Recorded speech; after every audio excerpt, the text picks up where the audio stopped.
Go on, fear you're holding. The fire smoldering. It's starting all over again. I got a feeling that I ought to know it, burning inside. I got a feeling that I ought to know it, yeah.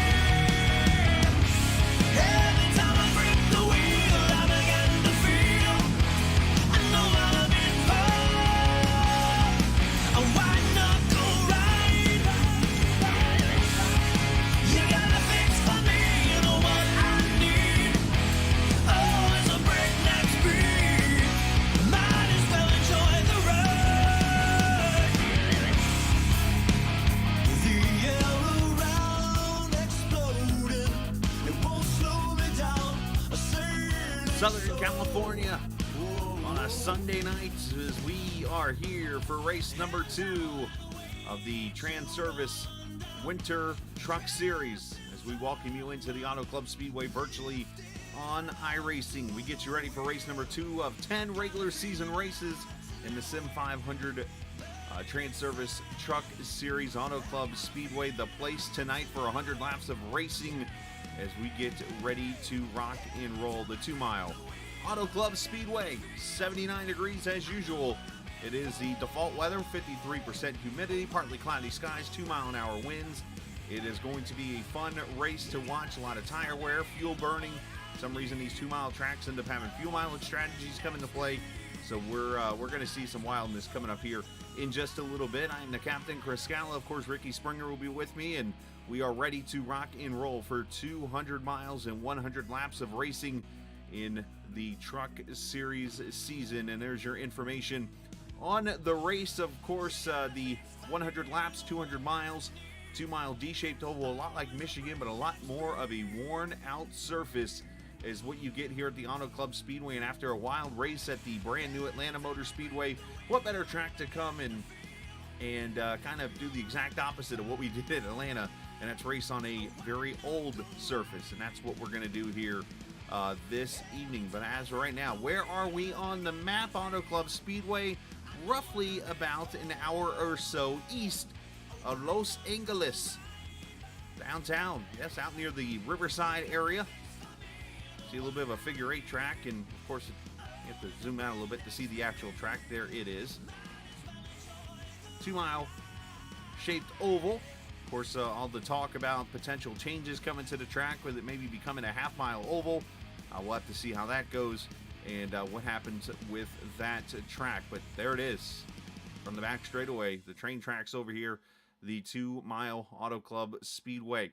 Last week, Atlanta was the site for the first race of the season, and some might call it one of the biggest wins from a league standpoint for a particular driver when it comes to a fan favorite. Some might call it one of the biggest upsets in series history.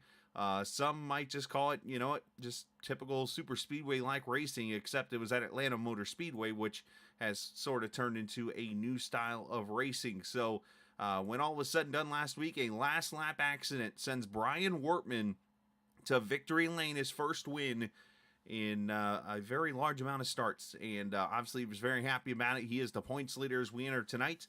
And of course the traditional point standings, and starting next week we'll show you those standings as we get into the season here. But Auto Club, a very worn out surface, as I mentioned.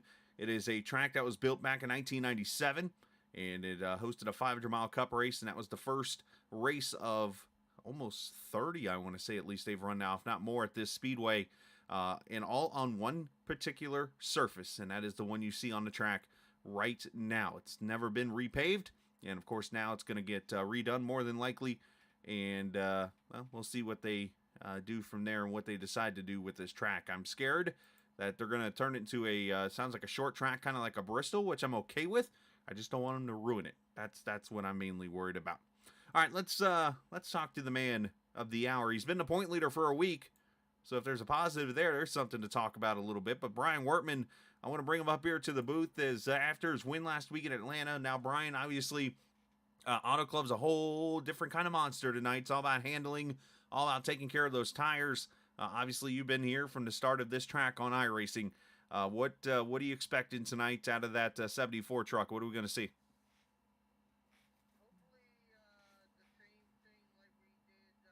We raced here 3 weeks ago on Wednesday night. Uh, I had good tire wear at the long run. My truck was a long run truck instead of a short run truck. Hopefully, we will do it again. For hopefully, we see a lot of long runs.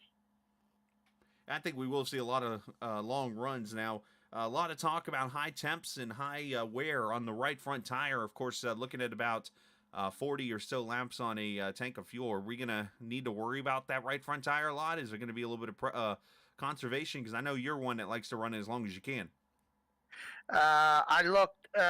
This is funny. All night last night when I got home from Charlotte, I was looking at my tire wear from when we raced here 3 weeks ago, and we ran. We did a 31 lap green flag run at the very end of the race, and my tire wear at the very end was only 71% on 31 lap old tires. Wow. So we're going to see some wear tonight.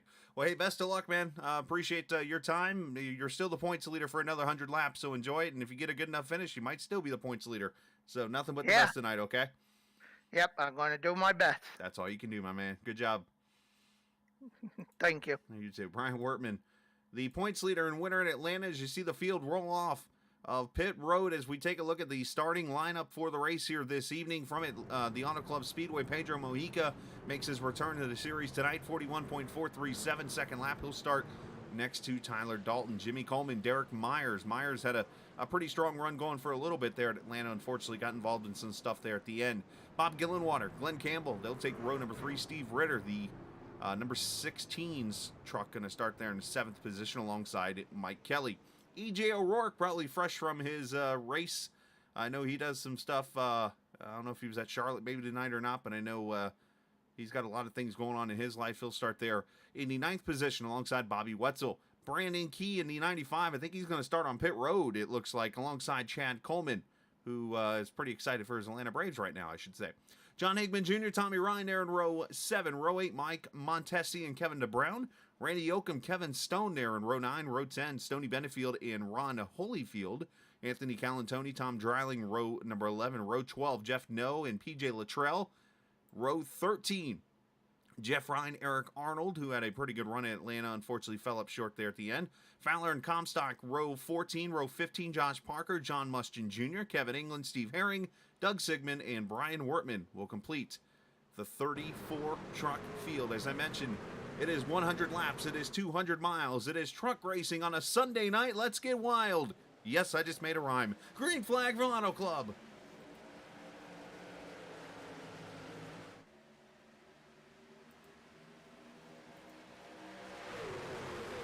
Dalton with a good start on that top side. Of course, our cameras tonight presented by TrackCams22.com. You can check out their website, as I mentioned. They have their iRacing forums, the Facebook page, and so much more. But again, their website, TrackCams22.com, as Brandon Key rolls from pit road as these guys go 2 by 2. Pedro Mojica swapping to the top side.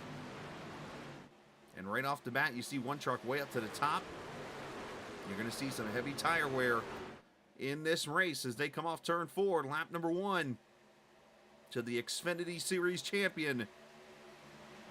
That, of course, being Pedro Mojica.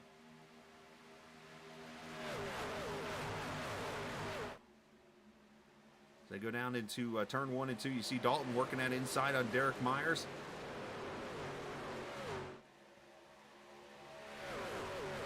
Justin Mons, unfortunately, not able to make the race. He was trying to get loaded in. As almost some 3 wide back near E.J. O'Rourke and Bobby Wetzel. And there's that Caterpillar truck there in the middle. That is the Mike Kelly truck, I believe, in that too. You're going to see a lot of draft going into play here in this race. And eventually you're going to see the handling come into play out of these trucks. As I mentioned, they were very adamant as I was hanging out in the main channel with the drivers tonight. They were all talking about tire wear, especially the right front tire.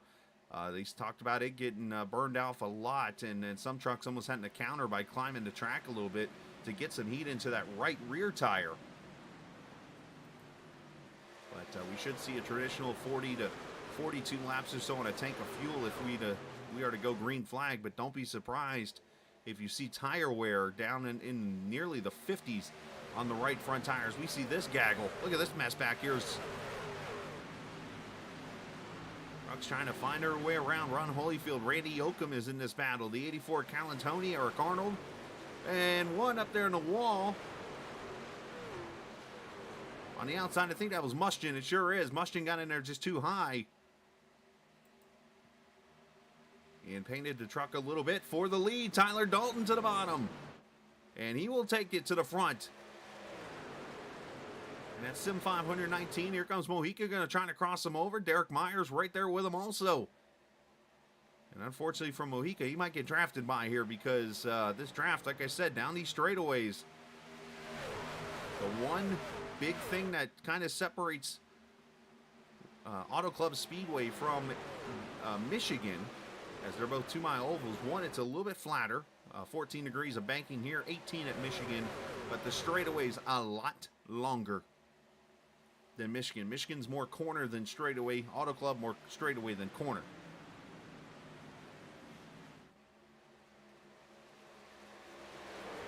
Climbing the top side, E.J. O'Rourke already up 5 spots, going to go outside of Glenn Campbell. And you see Mojica going to lead that lap.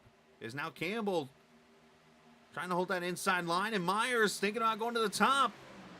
Oh, watch out for that safer barrier. It's going to poke out and grab somebody. I've been here and done that a few times. As Myers and O'Rourke climbing the track. This track can go pretty much any groove. That's what makes it fun.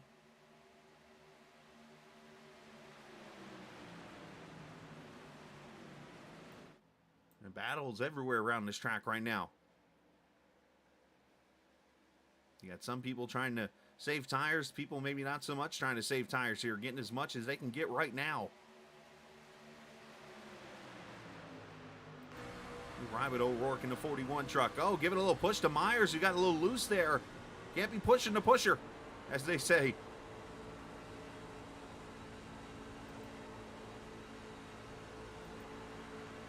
Three wide down the back. You see the middle is Dalton. The bottom is Derek Myers.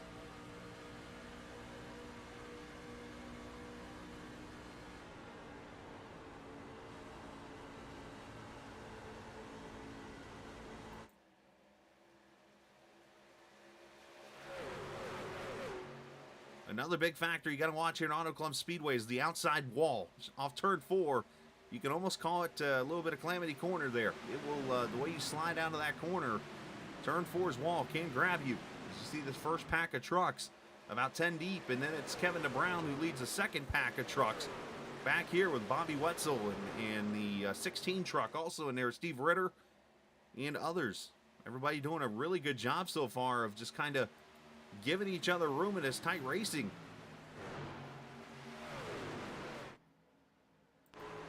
We look back at Bob Gillenwater in the 4 truck. You see the 2 of Kevin. Oh, you see Campbell getting out of shape there all of a sudden in the 44. Not sure if he got the wall or got tight, had to get out of it. But the 2 of Mike Kelly. Jimmy Coleman there in that 54 truck. You see the 811 truck and Tommy Ryan. And then Chad Coleman in the 38 truck there. Black and red one that's getting a little free off the corner. Got to watch out for the seams here. I know you're probably thinking, well, wait a minute here. At a track like Auto Club with an older surface like this, the seams can't be a factor in iRacing, is it? It's only a game. That's what makes iRacing great. Is yes, the seams will play a role and can get that truck loose if you hit them right.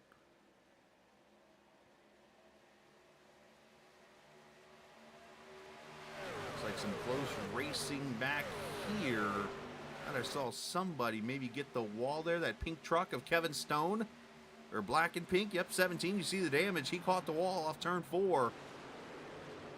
You see Josh Parker, Mr. I Start in the back. He loves doing it. Loves working his way through the field. And right now, up into the top 20 is that 81 truck.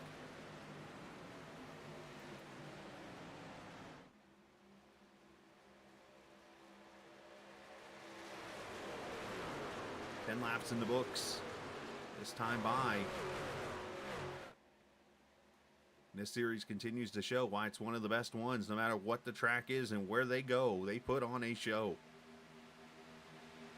Clean racing, good green flag racing. They have a lot of respect for each other out here. And one of the cool things about it is after each race, they all get together in like a room, and usually Chad Coleman will pull the race up on a Discord type stream, and we'll sit there and laugh with each other and have a good old time about wrecks and things like that. And it's really cool to see that. Yeah, you do get some angry drivers out there sometimes, but most of the time they're all sitting there just cheering and having fun, which of course we know how some of the other leagues I have are when it comes to wrecking and things like that, can get kind of aggressive, shall we say.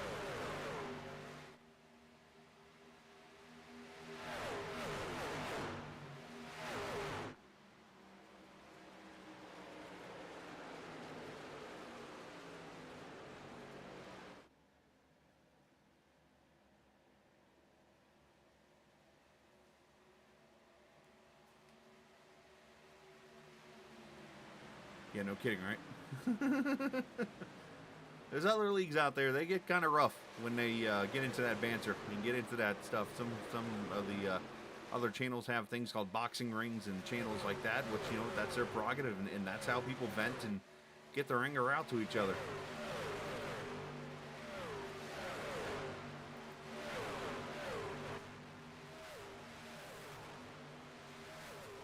So first to 32nd, about 5 seconds from each other. John Mustin Jr., unfortunately, about 9 seconds back. Brandon Key started on pit road, so he's about 13 seconds back right now.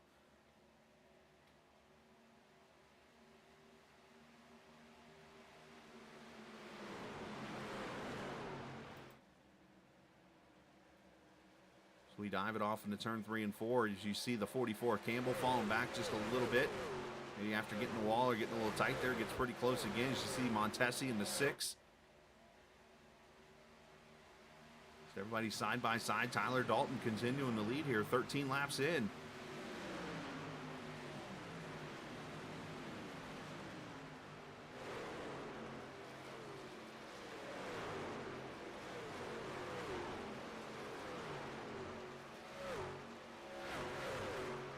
Of course, tonight the Transervice Truck Series. Tomorrow night, the final round of the NC 811 Call Before You Dig Cup Series from Talladega Super Speedway. Unfortunately, 10 drivers will be eliminated from championship contention after tomorrow night. It's all said and done, and now we're wondering, are we starting to see the comers and goers in this race? E.J. O'Rourke, of course, he was up there battling for the lead a few laps ago. Now it's fallen back to 5th. This is where you see the drivers who have maybe saved their tires up a little bit, and those who maybe just went running like it was qualifying and could have roasted them a little bit. Here comes Tommy Ryan inside the 41 truck.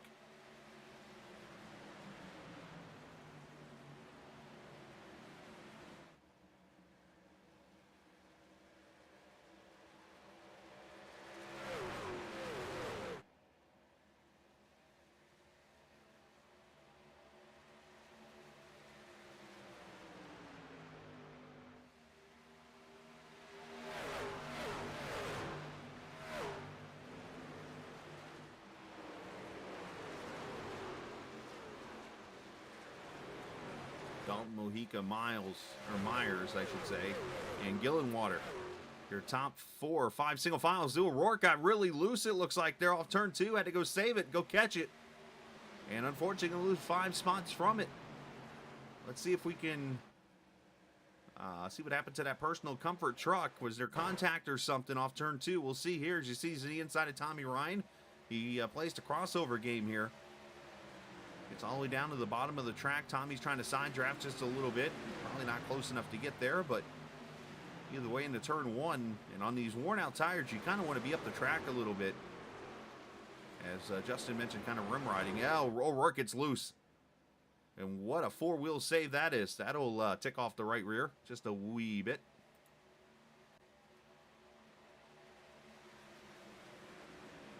So O'Rourke settles in 9th position right now. So back to where he started after racing for the lead just a little bit ago.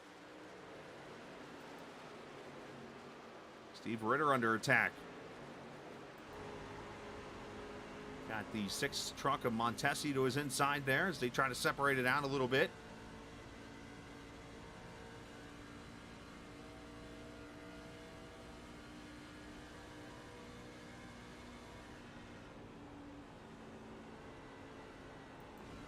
Some issues. I see some trucks moving around here.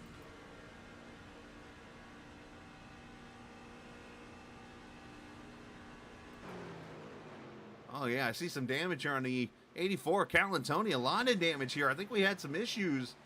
Jeff No might have been involved, but no caution. I saw a lot of movement on my telemetry, and I was like, what's going on? And I think we had some argy-bargy here. See if we can go back and find it here real quickly.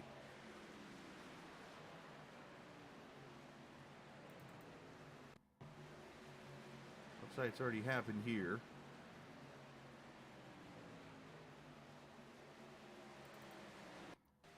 Oh yeah, there's one truck out in the grass. Off turn 4 here. Looks like something transpired. Oh wow, a couple trucks got each other. And I hate to say this, I think Wortman might be one of them.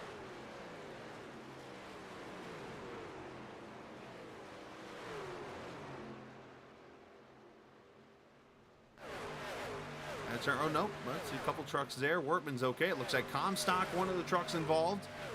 Glenn Campbell with some damage, it looks like. So Campbell's race has gone from bad to worse, unfortunately. But a 13 truck, as again, no caution is out, but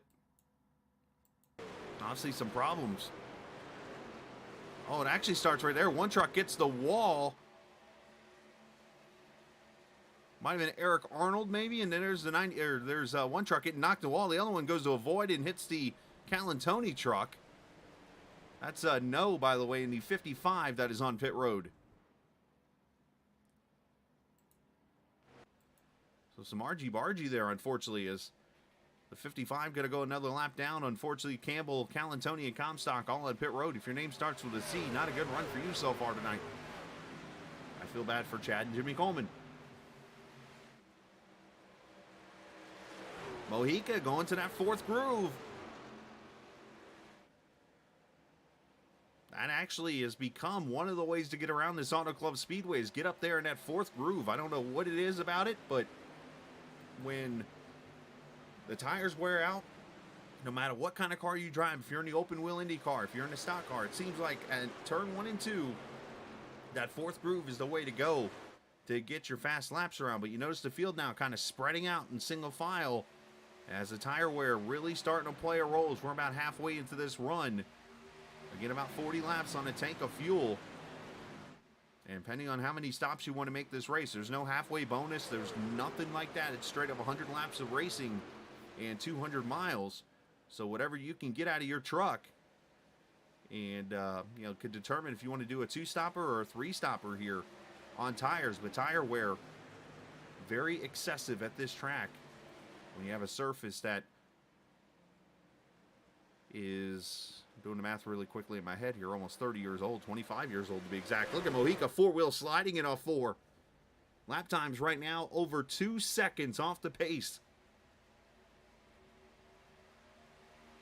As Derek Myers going to make the pass on Mojica maybe into turn 1 here. Let's see if Pedro rides that 4th groove. Nope, decides to get down on the door of the 20. That should cause him to slide up a little bit. Bob Gillenwater looking to pounce in that 4 truck.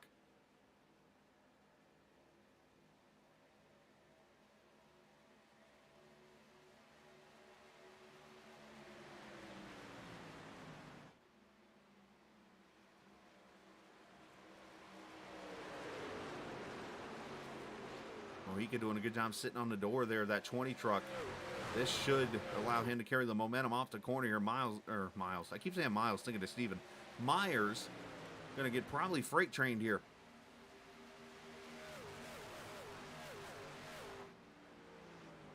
As David Comstock comes off of pit road.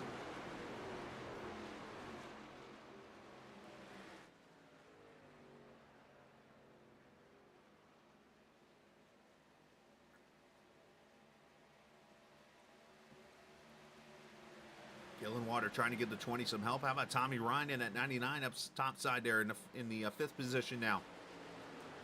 Jimmy Coleman up to 6th. We're starting to see some of those drivers that were maybe saving some tires starting to work their way up through the field. You got Kevin DeBrown up 7 spots from 16th and 9th. Ron Holyfield up 6 from 20th to 14th. Josh Parker started 29th. He's up to 16th. But tires going to be the drinking water of the night, if you will.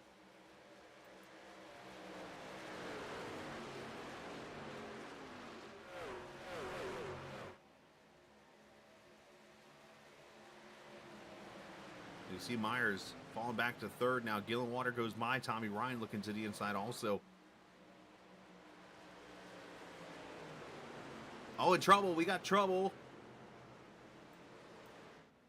And it looks like the 16 of Steve Ritter is spun around over in the turn 3 area. It's going to bring out the first caution right at the 1/4 mark of this race. Very interesting. 3 sets of tires on these trucks. Do you come get a set now?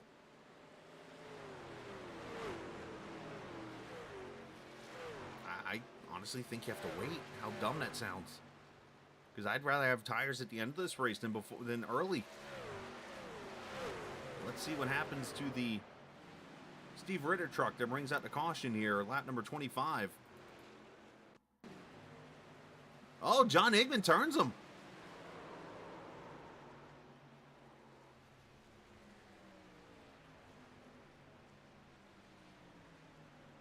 I'm back straight away. Not sure if Hickman was trying to help him or not, but just that in racing or in iRacing we call a yeet.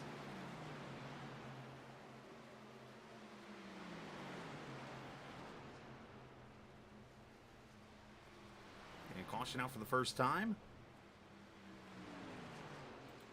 And the leaders are all coming to pit road, it appears.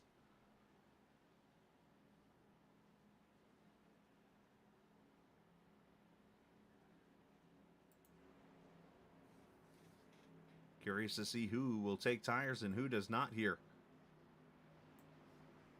Brian Wortman staying out. Traditional Brian Wortman style.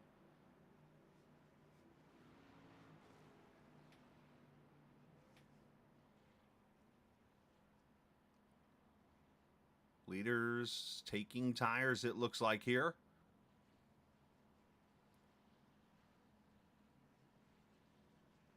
Looks like everybody I'm seeing taking 4 tires and fuel at this moment. So, race off pit road going to be Pedro Mojica getting it.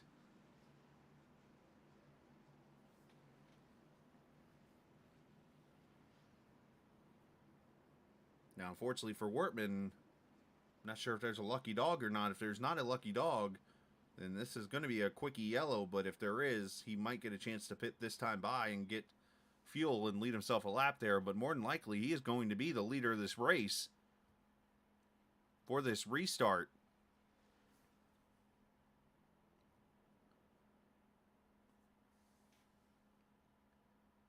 Let's I want to bring Tyler Dalton up here. Let's have a talk with the 19 truck right now running P3.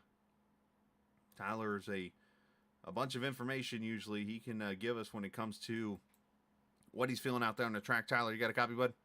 I got you.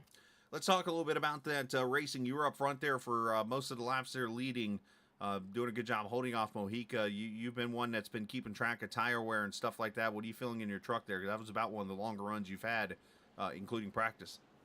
Yeah, I ran it pretty hard there in the beginning, trying to clear Pedro. I knew clean air was going to be important, and as I expected, it was pretty important there. Fortunately, Pedro got the pole, so he has a better pit stall. Got me on pit road. We're just going to go back to work and see if we can get back by him.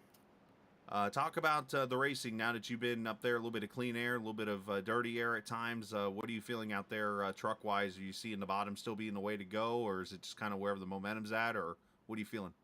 It's a little bit looser than it was in practice. Had a few moments early on, but overall, at the end of the run, you definitely wanted to be in the middle. The bottom was sort of dead, and the middle really worked, especially if someone got to your inside. All right, my man. Well, we'll let you get back to the restart here. Thank you. Yes, sir. Tyler Dalton running P3, going to be on the inside second row as he gets ready to get the green flag here on lap number 28. As Brian Wortman going to lead him to the green. Of course, he stayed out, so he's actually going to save that set of tires. Probably going to hope for about an 8 to 10 lap run here and maybe get a caution. Otherwise, he's going to get eaten up like a, let's see, we're in California, shall I say, an In-N-Out burger.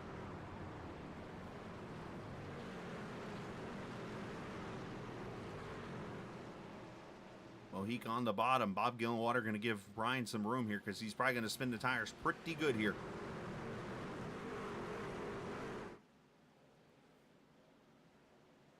As they enter the Geico restart zone, and there's Wortman spinning the tires up to third gear. And across the line, which won't hurt anybody really. So great job by Brian doing the best he can with that situation. And there's just years of iRacing experience right there. And you saw the truck, he spun the tires and went to the right, as I always talk about. And there's the lunch I was talking about.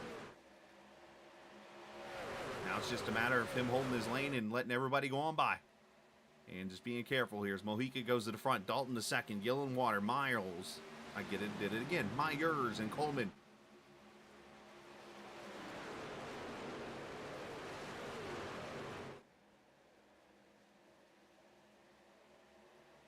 So Wortman obviously will have to pit somewhere around the lap number 42 mark, I would say. So like if he can get 10 laps or so and get a caution here, he might be able to go snag a set of tires and actually be able to gain a little bit of advantage on the field here. That's already down to 2 sets of tires. But otherwise, the field here will have the advantage with the newer tires. And of course, he'll have to come to pit road under green, which is likely going to lose you a lap.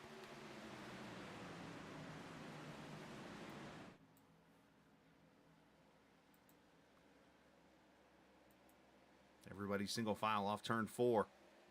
Bobby Wetzel moving down. There's Mike Kelly to the outside in that 2 truck.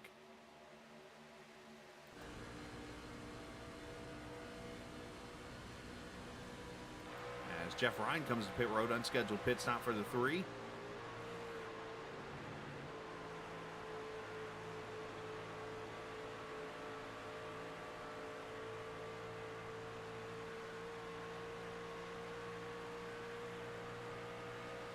See all the bumps on this track. Surface is very old. As mentioned, 1997, the track opened up, and it's the original surface from that race. And of course, you have 25 years of racing an Auto Club. From one 500-mile race every season to a point where there were 2 500-mile races, and then back to 1, and then made it a 400-mile race. As truck there behind Kelly looks like got the wall a little bit. That might have been Josh Parker. It sure was. Not sure if Parker got the wall, but I did see him kind of hang it left real quickly. Oh yeah, that truck's got some right side damage on it. He definitely kissed it. There goes Montesi, going to make the pass on the 81, and unfortunately the aerodynamics on this track are so meaningful with speed and downforce and that kind of thing. The 81's probably going to fall back a little bit here so he can get to pit road and get it fixed. Up front, Myers under attack from Gillenwater.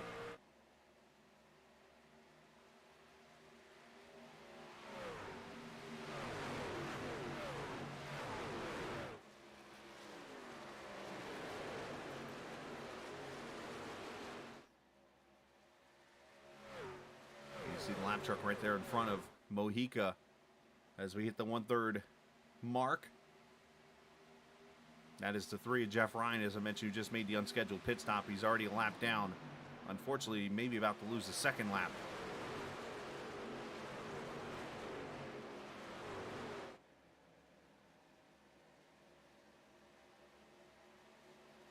Kevin DeBron getting a pretty good run there in that 93. Kevin coming off a race where, once again, very aggressive moves and had a chance to win. A lot of trucks had a chance to win that race. Top 6 end up spinning out, coming out of turn 4. Brian Wortman running in the 8th position, gets across the line first and wins it last week. And, you know, obviously a very popular win for the series, as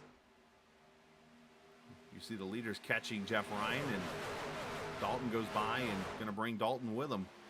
Or I should say Mojica goes by and brings Dalton with him.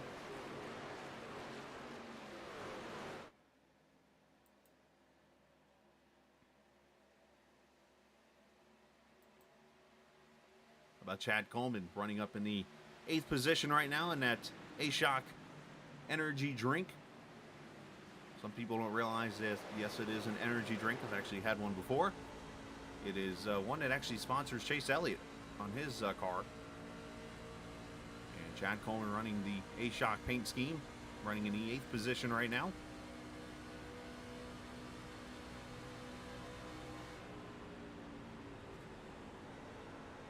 As we are 35 laps in.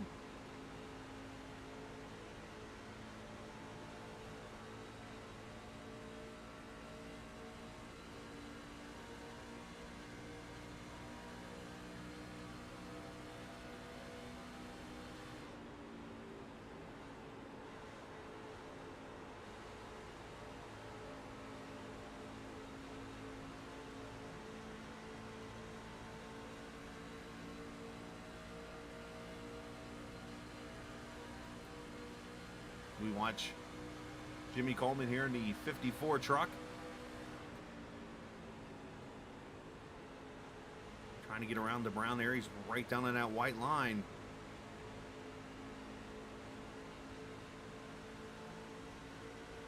Unfortunately, unable to carry that momentum off. There goes the 41 O'Rourke going by. That's what makes this track so much fun. The fact that you can run pretty much anywhere. He actually loses almost 3 spots. Not being able to carry the speed off the corner. And these trucks all about momentum.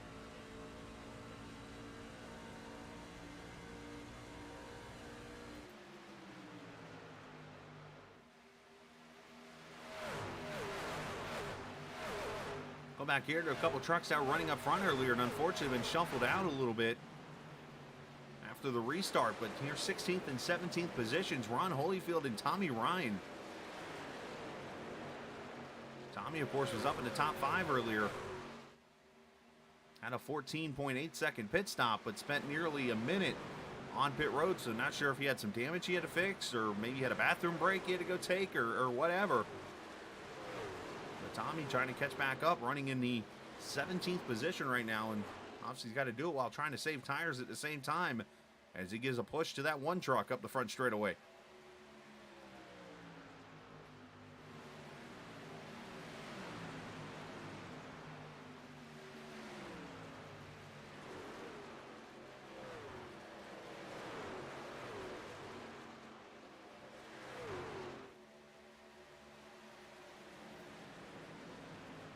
Tommy helps the one get by.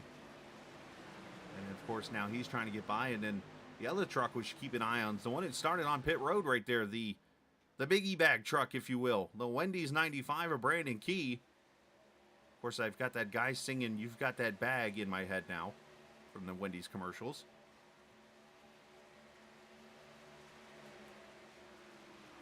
Ritter and Yoka back here also battling 21st and 22nd. So like I said, it's what this track's all about. Side-by-side racing, multi-grooves. When I've talked about it the last few weeks that any track between the size of 1 mile and 2 miles, I think outside of Darlington should be progressive banking. And I would include this track on it. And the reason why I say that is, yes, it is one of the tracks that you see the best racing at the whole entire year because of the worn-out surface, but obviously, eventually, the track's got to get repaved. So when you repave it, redo it. Put it into a progressive banking. Don't turn it into a short track. Yes, short tracks are awesome. But I feel like the best racing you're going to find is on progressive banking tracks. And I will argue with anybody about that. Make a list right now in your head what the best racing you've seen this season is. As Brian Wortman comes to pit road. So he'll have to get his tires and fuel now. Kansas. Vegas. Homestead. You'll see that in 2 weeks. Iowa. What do all those tracks have in common? Aggressive banking. Just say.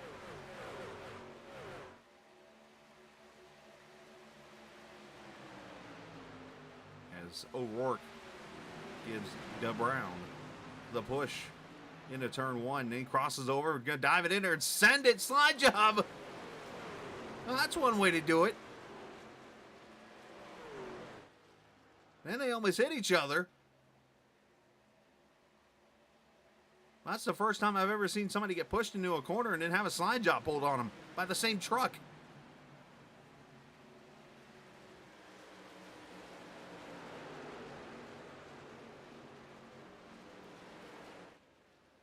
Gillenwater almost getting up into him there.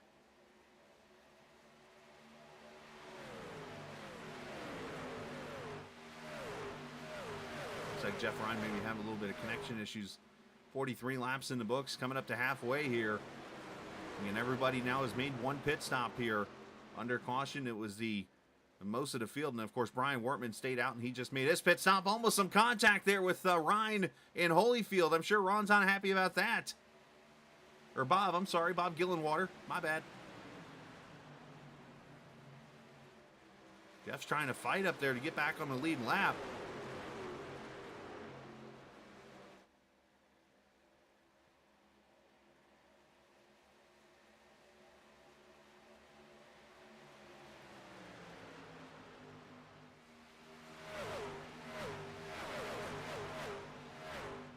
Appreciate the viewers watching tonight. If you're new on the YouTube page, you can, of course, hit that subscribe button. New on Facebook and Twitch, of course, the subscribe or follow buttons there you can hit to be a part of all the broadcast each and every night and get notifications and so much more. As Gillenwater goes to the inside of the 3.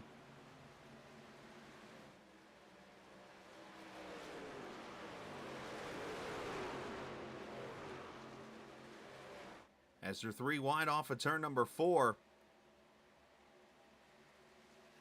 Jeff Ryan trying to do everything he can to work his way up there through the field and try to get that lap back the hard way as Ricky Springer joins us tonight here at Auto Club Speedway. Ricky, it's been some great side-by-side racing. We've seen only one caution so far in the first 45 laps. We've gotten one pit stop done.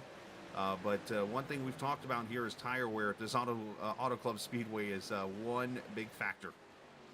Absolutely. With being such a flat racetrack, tire wear is huge here at Auto Club. And you see a lot of drivers running different lanes, some guys up towards the top, other drivers in the middle and towards the bottom. All that plays a factor. And some of these guys that are running towards the top of the track, just a little bit more banking, they're carrying more speed, and that's going to tend to burn off these tires a little quicker. And that's where we've seen some of these comers and goers throughout. Of course, we've been green for roughly 20 laps now into this run, so we're about halfway into a run. And it's been Pedro Mojica and Tyler Dalton. Pedro being able to hold off Tyler. A lot of trucks that I've been hearing about have talked about the tightness and burning up that right front tire. What are some things we can do here at this right front to kind of calm it down? Because you see a lot of trucks running the bottom here. I mean, they can move up the track, but that almost seems to make it worse. Yeah, really later in the run, once you get to a certain point, Chris, there's really nothing you can do about trying to calm down that right front tire wear. As it heats up, it's going to heat up on the top or the bottom of the track. And really, on iRacing, the way the tire model works, it comes down to a factor of the speed you're carrying, not necessarily wheel input. So some of these drivers running the top of the track are going to burn that off way quicker, just carrying more speed running the top side of the racetrack. So drivers on the bottom are going to be well off, but there's really no way at a certain point to kind of calm down that right front tire wear. As we're 47 laps in, you see David Comstock come off pit road. Likely some fresh tires there. He was involved in that first little contact that happened that did not bring out the caution. But one truck we are watching at 41, E.J. O'Rourke, he come roaring through the field again. He's been real good on short runs, but then on the long run speed just kind of falls off. And here comes Kevin DeBrown, Chad Coleman topside. He's got I keep calling Bob Gillenwater. He's going to hurt me. Bob Gillenwater, not Holyfield, in the Ford truck there on the outside, bringing Kelly with him. But that freight train of momentum there from that top side is just going to play choo-choo here at the 41. Absolutely, and he just finally got up to the top there, Chris. But all these drivers that run the top side, if you're on the bottom, you use the whole racetrack up to the wall to try and save this truck from getting so push tight on exit. And if you have a line of trucks that is on your outside, there's not much you can do other than to just kind of wait until there's an opening. So a huge line of trucks can go by. You could lose 5, 6, 7 spots before you know it. What makes turn 4 so tough? Because you see, as we go into right now, we're in 1 and 2, but you're going to watch these trucks. It's very easy at this track to think you're okay, and then all of a sudden you're not okay, and you're putting it into the wall off turn 4.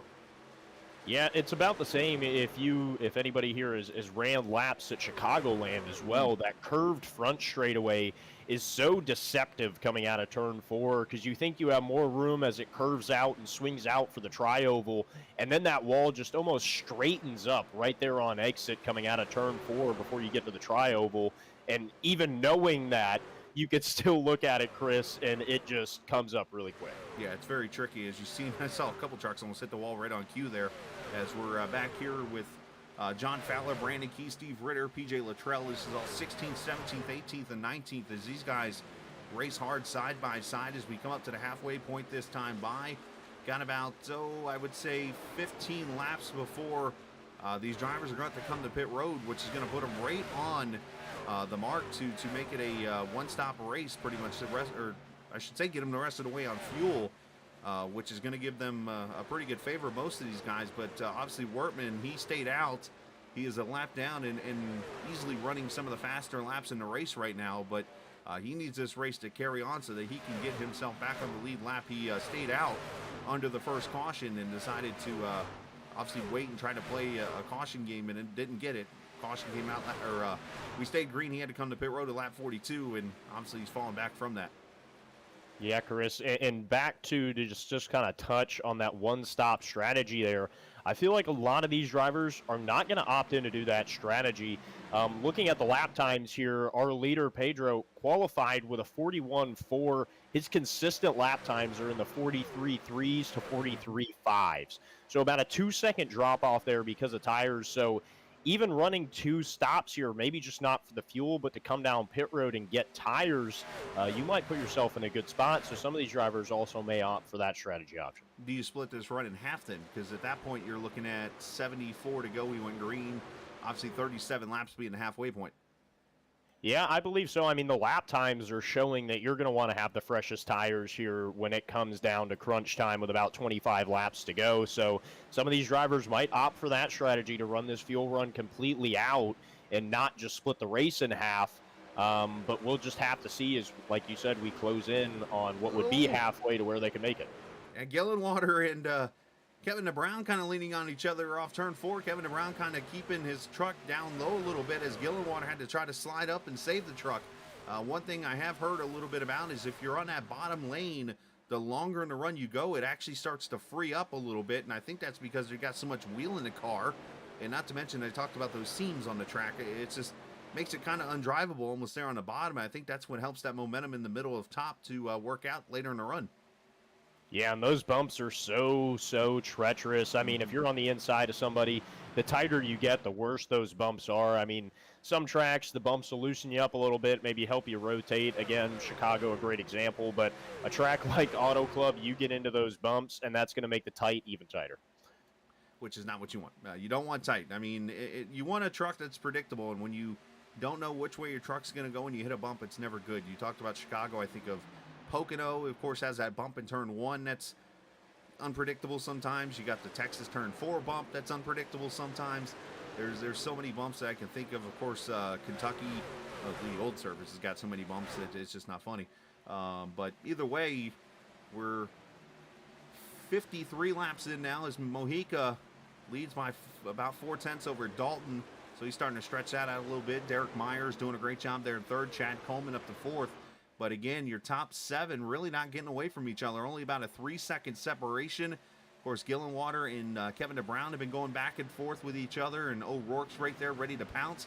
But the good thing is this draft, some might argue, is a little overpowering for iRacing. But you know what? It makes some great racing sometimes. Yeah, absolutely. But in turn, with the draft and staying with the pack, it comes with its disadvantages. Those guys up front there in the draft, aero push is definitely a factor.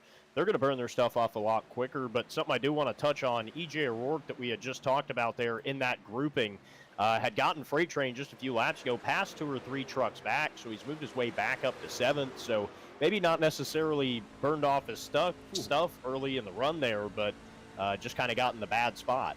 And he just got loose there off turn 4. That might have hurt his momentum there just a little bit in this race now. And I'm really starting to think in my head here the strategies, because you mentioned the split in half. I kind of like that idea. I've always been a fan of splitting a run in half, especially at a track where tire wear, I mean, leaders running 46s and 44s right now. So we're, like you said, 2 seconds off the pace right now all the way throughout the field. It's just like, where's that magic number to get to pit road and take advantage of the fresh tires? I've always heard through people that the longer you go in a truck, no matter how long the race is, seems like is the better way to go. Do you agree or disagree with that? Again, Chris, my personal opinion, as we see a battle there on screen, 2 trucks side by side. I believe that's Mike Kelly and EJ O'Rourke as they enter off into turn 1. But you know, it all just depends on the track, at least for me. Some drivers' driving styles, you know, are 10 times better when the truck gets tight. They can learn how to really get the truck to rotate and have a better chance at running through a tight truck when you get later on in the run.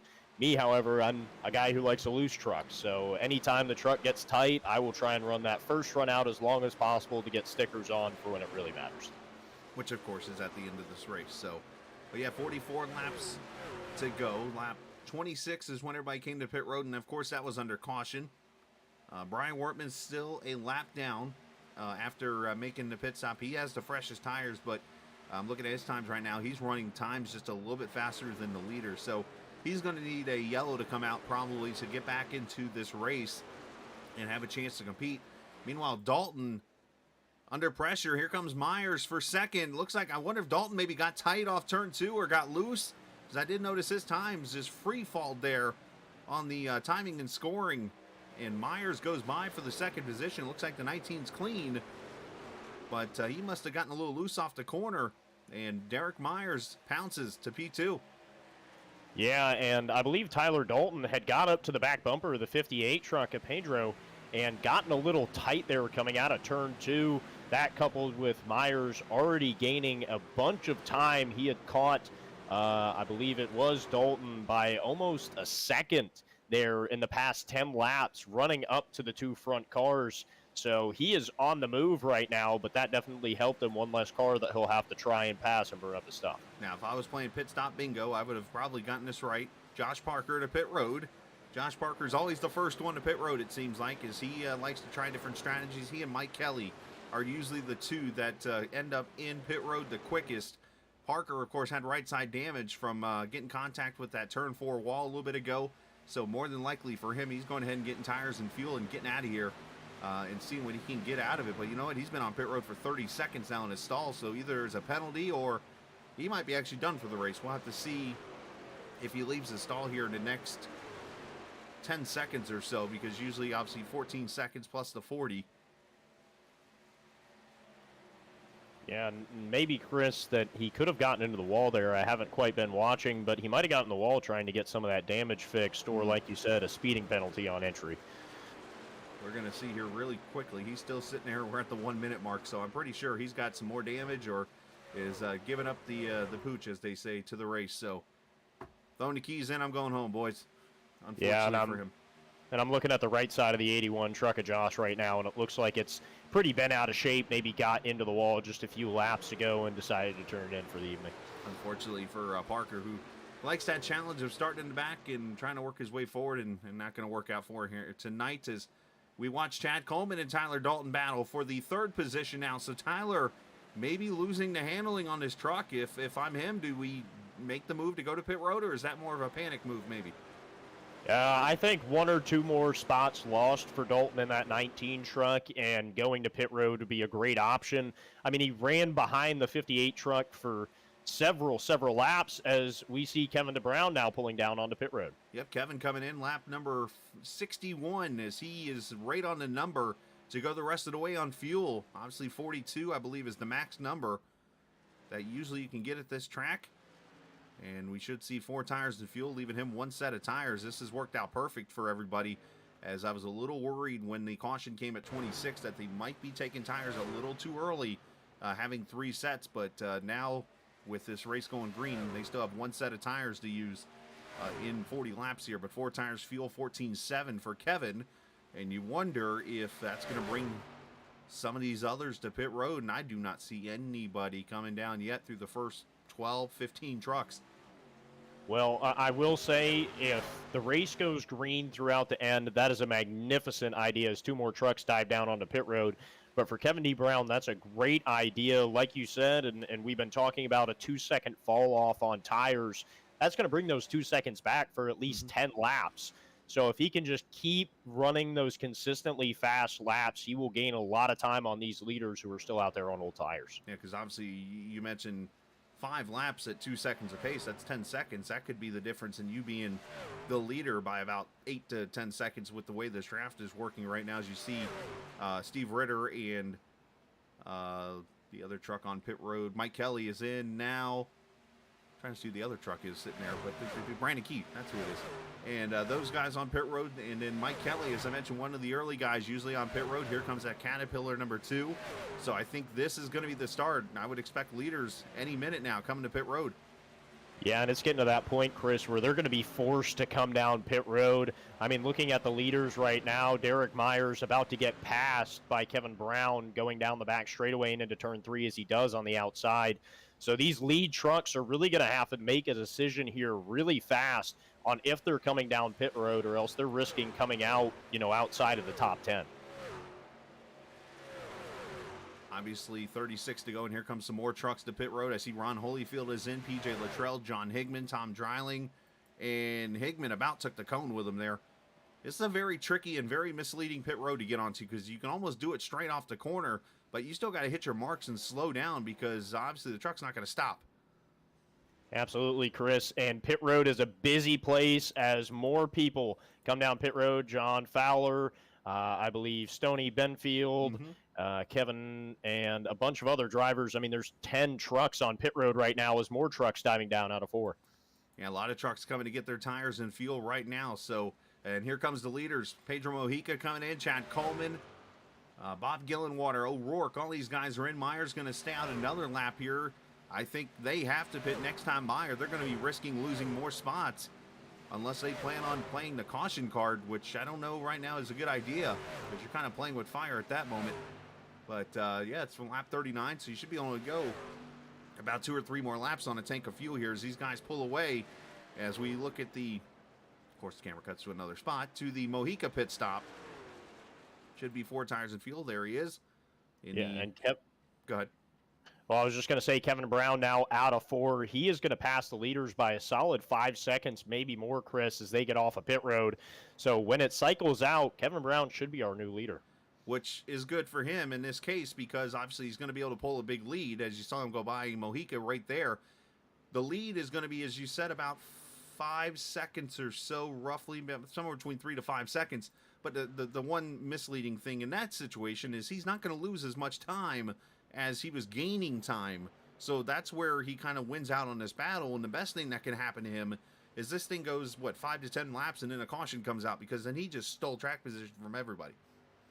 Absolutely, and at that point, you're going to be so late in the run, most of these drivers are going to be forced to come back down pit road and take that final set of tires that they have laying in pit road, just to be good for the last couple of restarts as we have them, as Tyler Dalton now off pit road. I believe the 19 truck of Derek Myers as well is off of pit road. Yeah, both those guys off pit road, and he saw Dalton kind of at a bad angle into his pit stall. So it is going to be Kevin Brown, 3.5 seconds over Mike Kelly, who is going to be second now, and then Pedro Mojica about 3.7 seconds back. Yes, I would say within probably 5 laps, the 58 truck should be the leader, you would think, at this pace, but it's not like not like when, as we just talked about, when Kevin Brown and Mike Kelly came to pit road, they were able to gain the amount of time that Pedro's back in almost one lap. Where Pedro, it's going to take about 5 or 6 laps to get up to Kevin. As a matter of fact, to the outside of Mike Kelly is right now, and Kelly's going to race him pretty tough. Into turn 1, you see Pedro backs it off a little bit. Wonder if we might get a crossover off the corner here. Sure does. Got to be careful, though. Those seams will get you loose. And still side by side. You can see them limiting that side draft. Pedro all the way down to the bottom of the track, trying to get away from that 2 truck of Mike Kelly, and he makes that pass look like butter as he goes off into turn 3. Now has his sights set on Kevin Brown, who is just up the road about 4 seconds ahead, 3.5 now. But you have to think, Chris, these tires even out after about 10 laps. So even if Pedro gets there up to Kevin D. Brown, there's a very good chance the tires might be leveled out by that point, and we'll see a good race for first. And one of the toughest things that I always have a hard time with, when I'm somebody, like I'm rarely in the shoes that Pedro's in right now, where I'm very fast, and I got a chance to win this race. But when I am, or have a chance to battle for a top 5 position, I'm always at a tough spot here on a pit stop like this, because in my head, I'm telling myself, all right, save tires, because eventually you know that 93 is going to come back to you. But that is easier said than done when, I guess the best analogy I could think of, when there's a T-bone steak sitting out in front of you ready to pounce on, it's kind of hard to save those tires. Yeah, absolutely. And I mean, it's all about that having a rabbit to chase. A lot of people use that term in the racing world of somebody out in front of you to chase. And on road courses, that's a great option. GT cars, tires don't fall off as fast, and you really can kind of get some good times out of that. But when it comes to oval racing specifically and trying to save your tires, if you have somebody in front of you that you're chasing, at the time, you are not thinking about how much you're running off your tires. All you're thinking about is, can you get to the back bumper?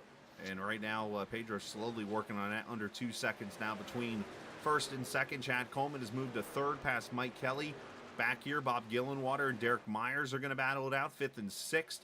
Tyler Dalton fell all the way back to 7th after that pit stop, so you know he's going to be kind of mad at himself after all that, and he's hoping he can carry the momentum of the fresher tires maybe with that and get those positions back. But needless to say, we're at that point as it has now been, see, lap 65. We're at 70 now, so about 5 laps. I would say if we can get another 5 to 10 laps out of this run, I think that's exactly what Kevin DeBrown would want. If I remember, Kevin was back near the 7th position or so when he made that pit stop here, and here he is, P1 still by 1.4.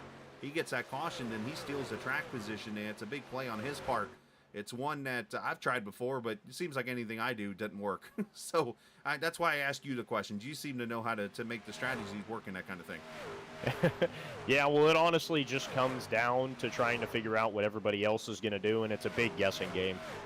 Really running around the same guys every week, you kind of get an idea of what strategies they like to pull pretty much week in and week out with maybe some small variations. But once you get a good idea of what everybody likes to do, you can start basing your strategies. And I think Kevin D. Brown, just about 2 races into this season here, has already got a pretty good idea after Atlanta and came up with a good strategy to get him out front. But just to kind of go through a quick rundown here, a lot of drivers made some good time up. Kevin D. Brown, of course, our leader, Chad Coleman, who you have talked about previously. He's in the 3rd spot now after coming in about 9th place on that pit cycle.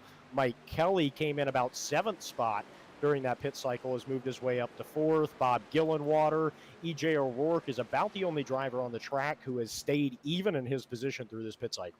And EJ's been one of those that's been stronger on the short run, it seems like, in this race. So yeah, 28 laps to go here, only the 1 caution so far, and that was for a solo truck spin by the 16 of Steve Ritter, and Steve actually is up into the 12th position, so great bounce back by the 16 truck as he's got Ron Holyfield there behind him in the 1. So Ritter's done a great job, and up for the lead, here comes Pedro, the FEG Xfinity Series champion, takes the lead in the 58 truck. So after missing last week in Atlanta, Pedro looking to play catch up and work his way up there through the field. Pedro, a really talented driver, and he has worked his way up past Kevin. You see Chad Coleman coming up there behind him, but Pedro definitely one of the better drivers at saving tires. He's very consistent every time he's on the track. He's one that seems to like to win here on the Captain Esports Network. He's won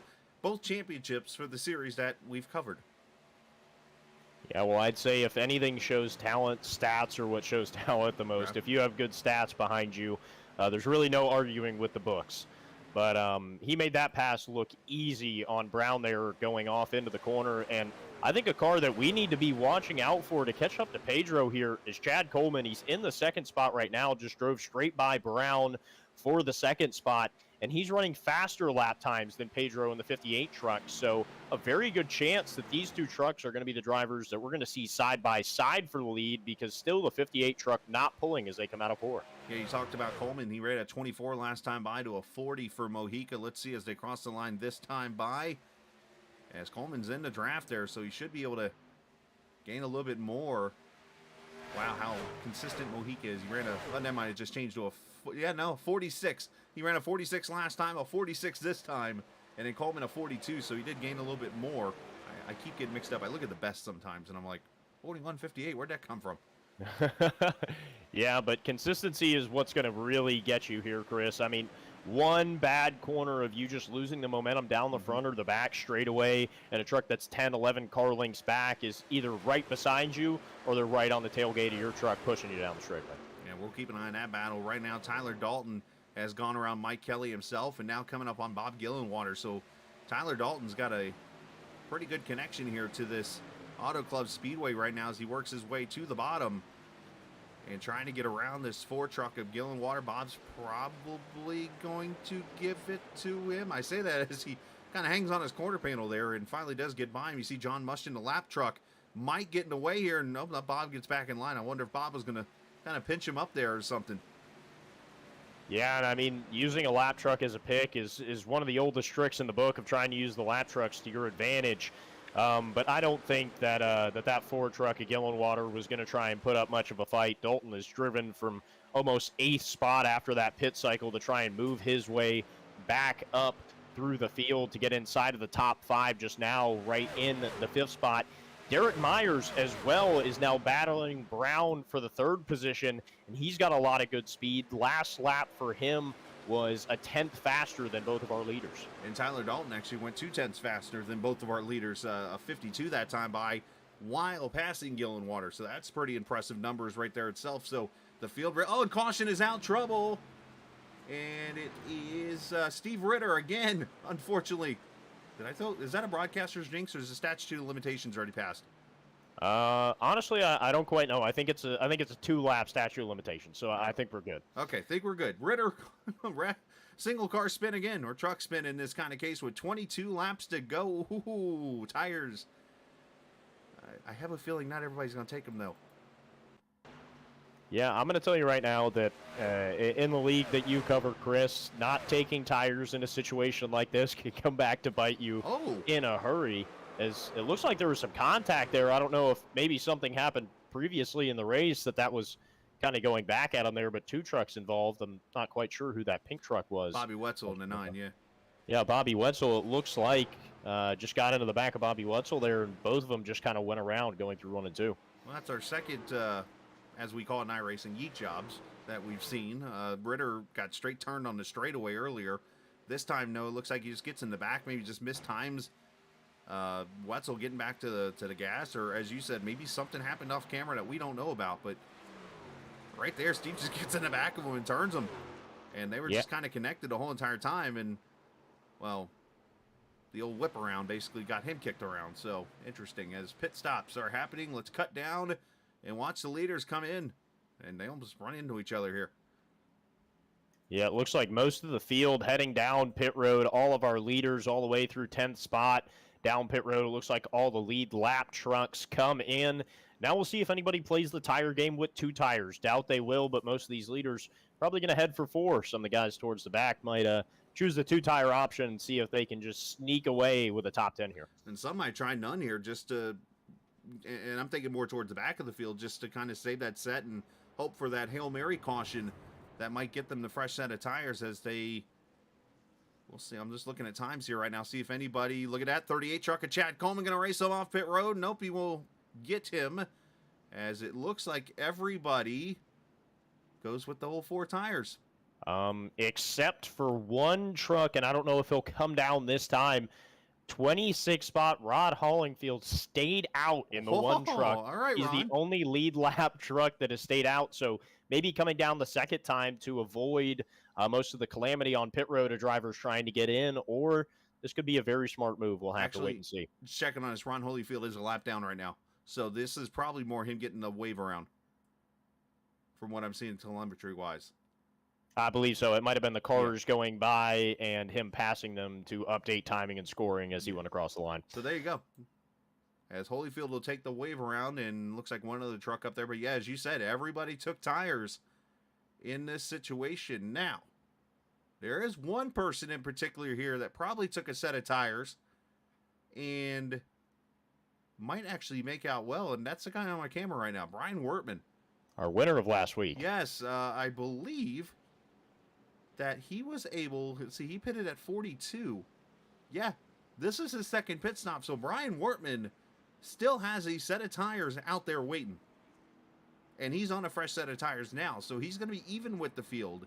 And if he gets a caution, he'll then have an advantage on the field. So that this caution plays into his hands a little bit after staying out in that first caution to save the tires to the end. And I made the comment before you came in, Ricky, I said I've always been a fan of having tires at the end of the race waiting to go. I would rather have them now than have them, say, at lap 25, using them at that point, and then only having 2 sets to work with for 75 laps. So here's that situation, and the reason kind of why I always favored this is the fact that now here's the only truck in the field now that has a set of tires. If there's a wreck in about 10 laps, 15 laps, all of a sudden you've got a second and a half fall off pace, and you've now got a truck coming in with fresh tires and likely just going to go Larson line around everybody.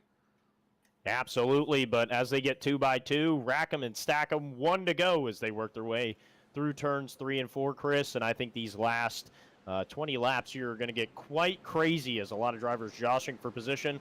A lot of guys good on the short run that I think this tire-saving game that we've been playing is going to come to an end here pretty soon. Yeah, you're going to have to dig now, but one thing we haven't done, because we haven't had enough cautions to really pull it off, as we come to the green here, we're going to mute the mics, and we're going to let you guys enjoy the sound and turn it up here on the Captain Esports Network from the Auto Club Speedway.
All right, you saw Tyler Dalton head for the infield wall there just a second ago. He was able to save it, but unfortunately lose all types of momentum as we stay green here. But Tyler Dalton, unfortunately, ran up front, and there he is now falling back to the 25th position. I do see a little bit of right side damage, and I see left side damage too, so there had to have been contact with somebody. Yeah, it looks like Bob Gillenwater got up into the wall or very close to it, came back down the track, and got into Dalton, which is what sent him for that wild ride through the infield there. See if I can get the replay. That's the pit stop, Scala. Fire the producer. I think you are the producer, so Oh, maybe we you shouldn't had do to- that. At yeah. least not halfway through the You broadcast. had to ruin that, didn't you? It happens. But now let me get back to right here, maybe. Nope, that's the green flag. I'm sneaking at this. Yeah, while you're looking for it, though, Chris, the Ford truck of Gillenwater has a ton of left side Yikes. damage from getting into Tyler Dalton. So that's 2 trucks there. And I believe the 54 in that whole kerbuttal there coming off of turn 4 got into the wall as well. So Jimmy Coleman has a lot of right side damage as well. That's 3 good trucks running inside the top 10. Yeah, not good for them is... Here we go. There's the incident right there. Contact looks like they just really tight off the wall. And Dalton, unfortunately, gets, I guess you would say, the worst of it going through the grass there. So, unfortunate deal for them. But Pedro Mojica to the lead here. 18 laps, or 15 laps to go. Tommy Ryan, who I'm not sure what happened after the first pit stop, was running top 5, fell all the way back to 20th almost, and has had to battle back. And that call before you dig, number 99, is now up to P2. O'Rourke up to 3rd. And there's Kevin Brown, the other person that this run might have favored. Is the truck who short pitted and stole some track position. Here he is now with Chad Coleman battling for 4th.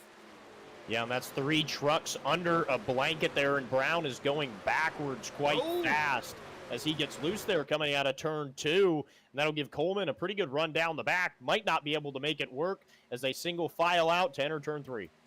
It seems like one of them got him. As they're 3 wide into turn 3. There's one of my bad jokes tonight. Congratulations. Yeah, and still holding 3 wide right up there. Brandon Key on the bottom side of that, as it looks like they get all sorted out. But looking at the 20 truck right now of Myers, it looks like he has some left side damage as well. Sure does. So it looks like a lot of trucks maybe just kind of coming together there. Kind of looks like a dirt race I saw recently. Just saying. But needless to say, Myers and Key, Ricky was in that race, by the way. That's why I make that joke, guys. As Key makes the pass there on the 20 truck. For those who are wondering, dirt and trucks with at Port Royal, not a good idea. Anyways, Tom Dreiling inside of John Higman up to the 8th position. So the 23 truck doing a great job up here. Yeah, and just trying to work his way and move his way through this pack here. It seems like that pack of 3 wide trucks we had just a couple seconds ago, that Tom and the 23 truck came out the best out of all of them as they get pretty much single file all the way through 20th, Chris. Maybe the occasional battle of side by side. As you can see Wortman down to the bottom trying to make it some passes. Things are coming together here in my head way too quickly. Okay, so I don't want to spoil the Cup race for those who have not seen it, but basically, I'm going to put it out there. Christopher Bell won the race in the 20 car, driving the DeWalt car. First time DeWalt's won a race since 2009. Driven by Matt Kenseth, the last driver to win the first 2 races of a season, second race being at Auto Club Speedway. I go back to the whole Brian Wortman connection again. You know, Chris, I believe that if you want to make a YouTube channel of conspiracy theories, you would be the top dog at it. I can guarantee that. Maybe a racing conspiracy theory. I don't know. There's some interesting ones about ghosts in the town I live in that are out there. And of course, Lake Lanier is a whole other story about conspiracies. But needless to say, battle here with Brown and Coleman. This is for the 4th position right here. Yeah, and they've been battling for quite a few laps, Chris. I think it was the other way around the last time we looked at Brown on the outside, Coleman on the inside. Maybe Coleman just didn't think he could get it done there on the bottom. Now trying to work his way to the outside as he's still hanging on the quarter panel down the front straightaway. And they're still able to hold pretty tight right now. And considering the top 3 are right there, and you see Tommy Ryan and O'Rourke drafting up to the 58. So this race is far from over. At 10 laps to go here, Tommy Ryan is right there in that Virginia 811 truck, and then you've got the personal comfort truck. Don't sleep on O'Rourke. Sorry. You know, sometimes I go back and watch broadcast, Chris, just for the simple puns. Are you? I think the puns make it. Well, I try. I mean, I get eye rolls out of people, and then I get people to laugh, and I'm like, I think that's more of a sympathy laugh. But it works, I guess, sometimes. As long as I get somebody's attention, I guess. Yeah, they just need to loosen up a little bit. Right, exactly. Or as Telder will say, get him a lamp. But Wortman back here working the outside of Jimmy Coleman. This is the 12th or 13th position for him. Got the 48 of John Fowler there in front of him. Coleman going to fight, maybe even slide up in front of him there. He's got plenty of room, makes the pass, or at least keeps the position, I should say. But, yeah, this race is far from over right now. As your top 6 trucks still within about 2 seconds of each other. You got the 6 of Montesi right there behind Kelly. Kelly's done a great job being able to hold on and steal that track position. And Tommy Ryan with a good run off turn 4.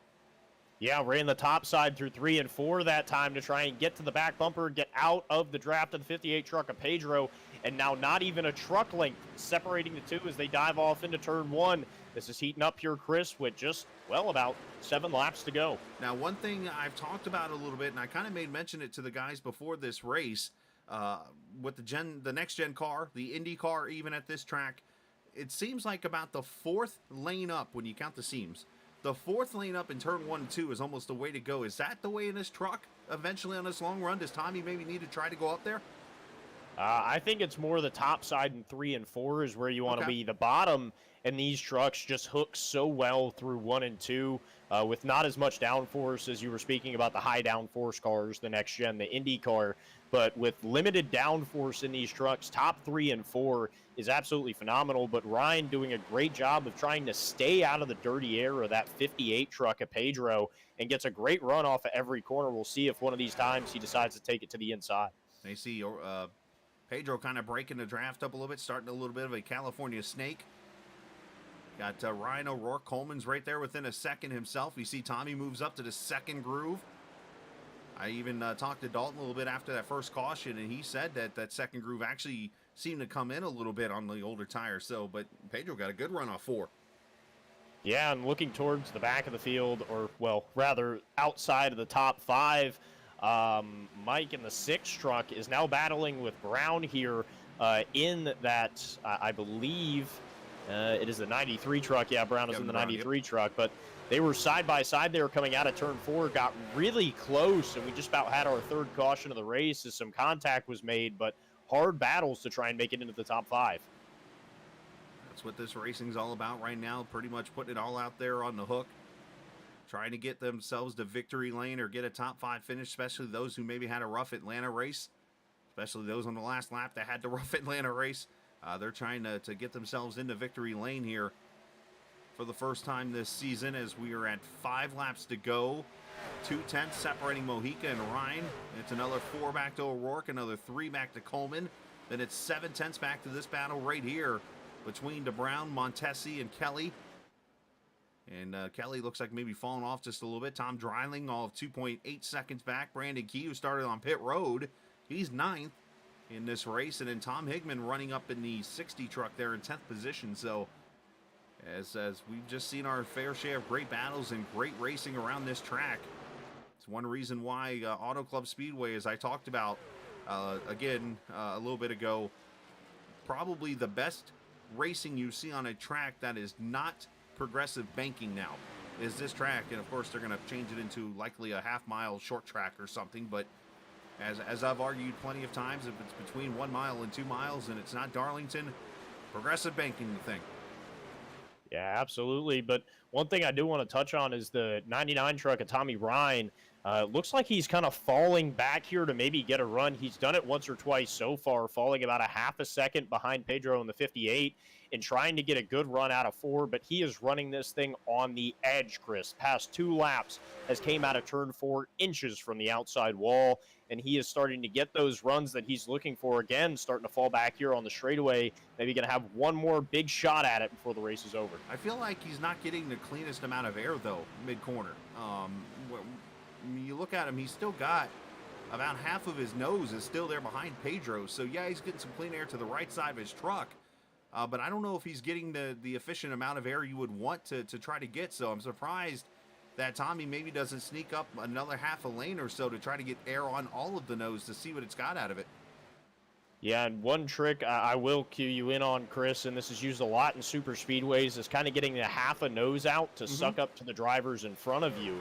And I'm thinking what he's trying to do here is you don't get as much dirty air when you're just about a half a truck, so he's still trying to maintain that draft there with 2 laps to go and also suck up to the back of the 58 truck. What about getting the left front in the air? Because I noticed there's been times where in previous, here goes Tommy up to that 3rd or 4th groove I talked about.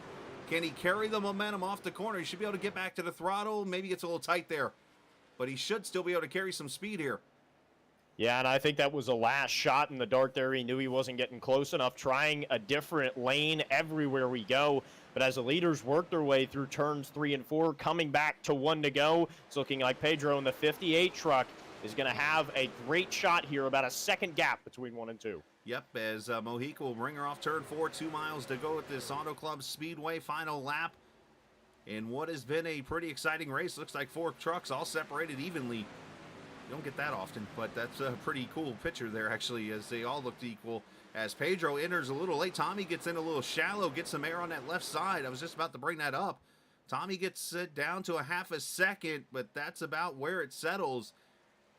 So all Mojica's got to do is not mess up 3 and 4 here, and he could be on his way to another win in this 58 truck. As we talked about last winter when we started broadcasting for Sim500, he went out and won the Super Speedway Series, and then he won the Xfinity Series, and now race number 2, he wins his first truck race of the season. Auto Club to Pedro. And Tommy Ryan second, and O'Rourke and Coleman and DeBrown finishing your top 5.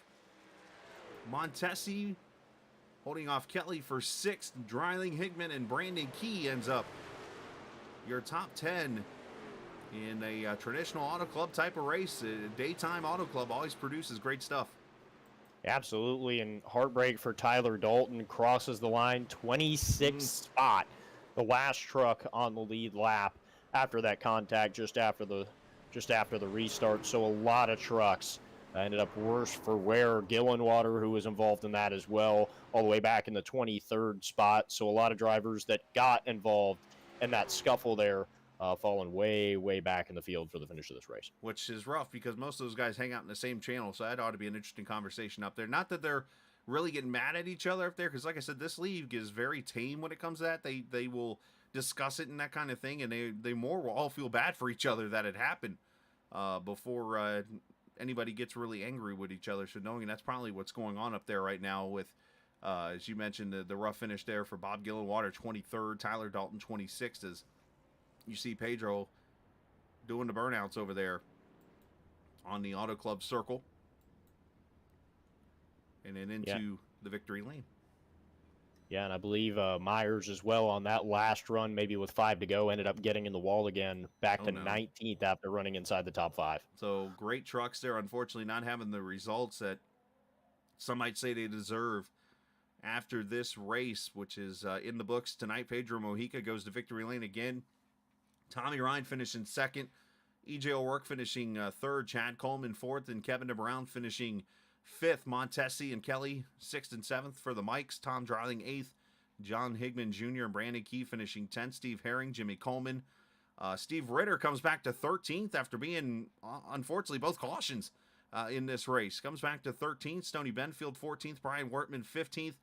John Fowler, Bobby Wetzel, Doug Sigmund. All these trucks finishing on the lead lap down to the 18th position. 19th, Derek Myers, as you mentioned, unfortunately had a couple shots at the wall there and fell back. Kevin Stone 20th, Randy Yoakum 21st, Kevin England 22nd, Bob Gillenwater, Ron Holyfield, and John Mustian Jr. top 25.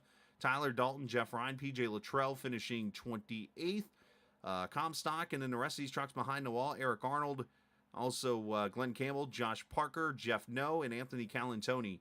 The last of the 34 trucks that finish in this race. And we'll talk to the drivers here in the top 3, if not more. We'll let Ricky talk to the second place guy. I'll get the 3rd and 1st place. Let's start with E.J.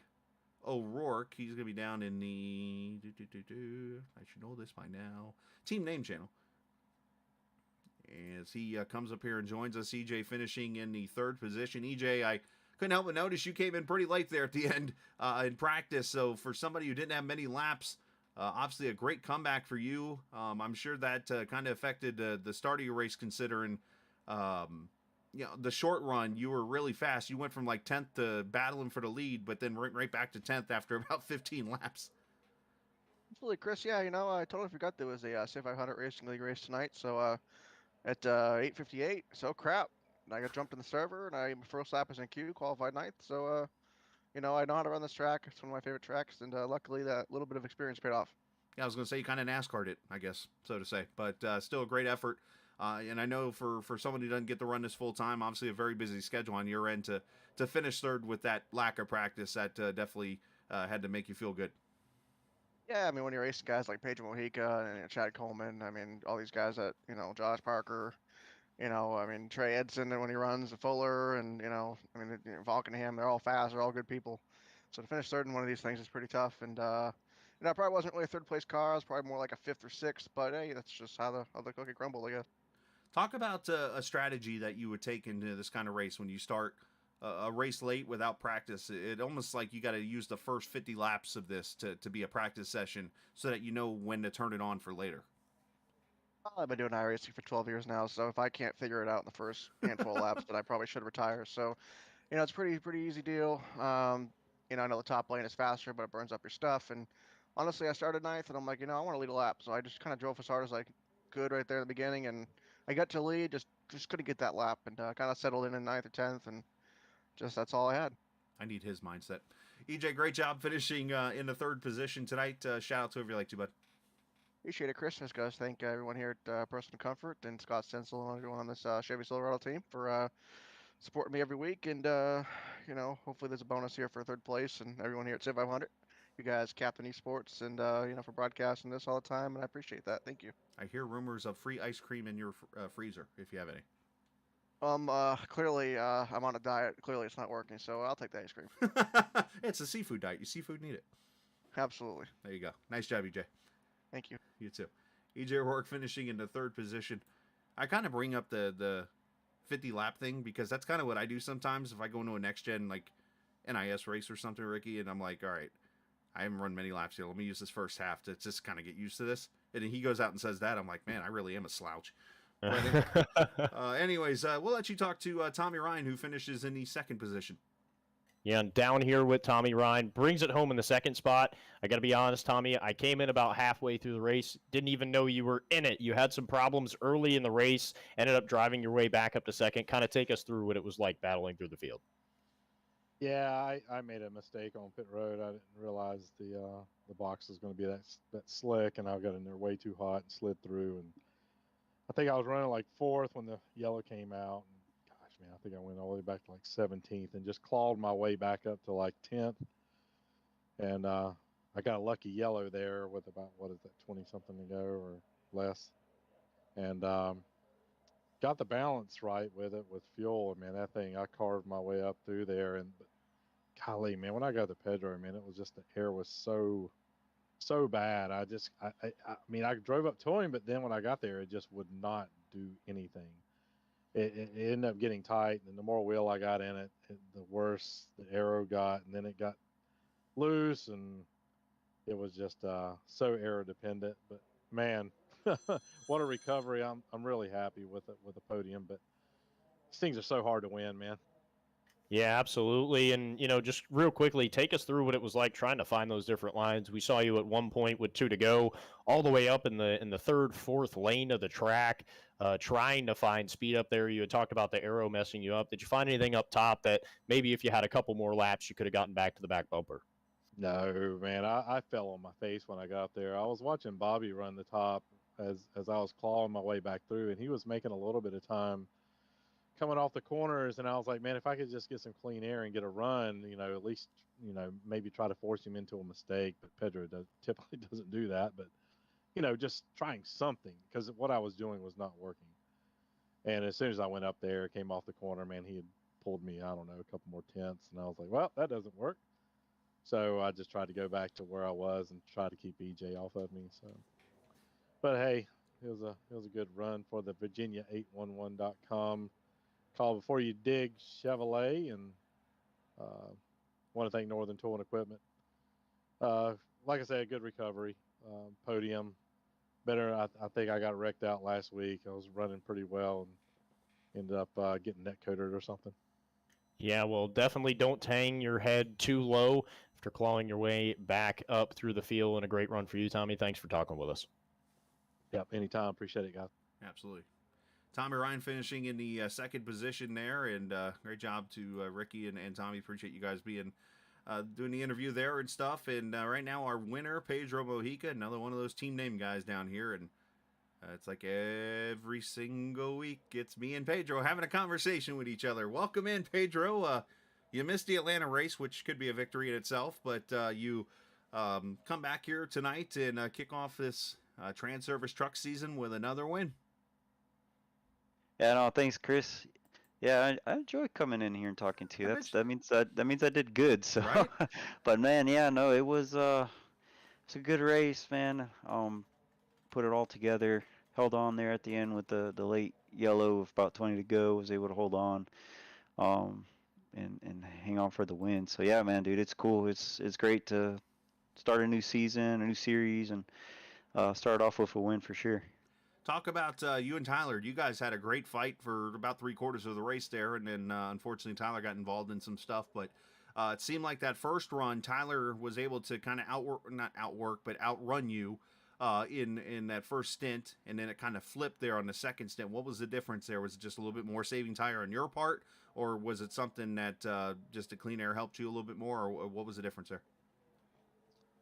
I'd say yeah, the clean air helps, and then just track position. There the first run, me and Tyler were going kind of hard, and so I kind of just let him go, and then I tried to do a little crossover, see if I could get back by him, but it didn't work. So I was like, okay, I kind of ride there, and I felt like I was just kind of chilling there, but then I started noticing like as we continued to slow down, it was really really hard to get any runs off the corner. With how it was getting loose, and the guys caught us, and I saw the guys catching us that first run, so I was starting to try to make a move on Tyler, and it was really really difficult. And at that moment, I knew I was like, okay, well, if I can ever get back to Tyler, I got to really try to get around him because track position is it's really really important with trucks just have a lot like they're low horsepower, so they bog down really bad off the corner. So you don't really get a drive off unless somebody makes a really really big mistake. So had a good pit stop, and we're able to beat him out the pits. And at that moment, I just made sure to stay in front of him and not let him get by me. Well, it definitely worked out for you, man. You go to victory lane tonight here at Auto Club and kick off this season. Of course, are we going to see you all the season long, or was it just last week was just a one-off that you missed, or are you going to miss a couple races, or what are we looking at for Pedro this season? We'll see. I think initially I was thinking about part-time for this, but kind of heard about the cool trophy and whatnot that is given out to the champion. So I'm maybe reconsidering it. I don't know. We'll see. We'll see how I feel. Yeah, I guess for right now, yeah, I'll race every week right now. But yeah, we'll see how it goes. Oh, Pedro might win 9 in a row here. Look out, boys. But hey, great job tonight, man. Send shout out to whoever you like to. Chris, appreciate you, Captain Esports, putting on the broadcast. Hopefully we put on a good show for you and the fans.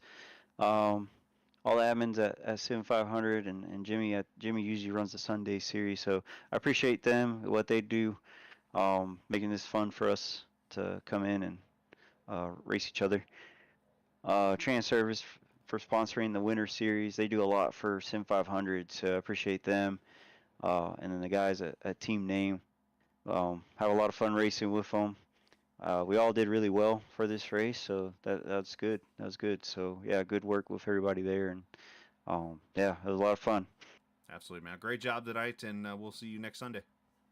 All right, thanks, guys. All right, you too, buddy. Pedro Mojica, the winner here tonight from the virtual Auto Club Speedway, and big congrats to him. And when I say he can win 9 in a row, he honestly could win 9 in a row. He's one of those type of drivers that can get out there and win some races when it's all said and done. So, Ricky, as we wrap up race number 2, another good one in the books. We actually head east to Nashville for week number 3, but to recap this, man, this was a real good Auto Club race. A lot of strategy involved, a lot of great racing side by side, multiple groups, and lived up to its name. Yeah, absolutely. The typical strategy race that we see from almost every time we go to Auto Club, no matter the car, of trying to figure out what the tire game is going to be and when you need to pit for fuel. But a great race the Sim500 series produced yet again this week. So we head to Nashville, and I can only imagine how good a racing we're going to see there as well. Yes, it's going to be a lot of fun. So we're looking forward to that coming up here. Tomorrow night we'll be at Talladega for the North Carolina 811.com Cup Series. But next Sunday, as you mentioned, Nashville Super Speedway. Should be another fun race for race number 3 of this Transervice Truck Series. And as always, you can check out the information at sim500.com is their website. But Ricky, appreciate you joining us tonight, my man. We'll wish you the best of luck at, let's see, where are you going next week? That's Vegas. Thank you, Vegas. Well, that's a road trip for you. Good luck out there, and maybe we'll see you next week when you get back. Absolutely. Absolutely. Ricky Springer, that is, as we appreciate him joining us this evening. I'm the captain, as always, remember, and apparently, Ricky, you're not the only one that likes this slogan.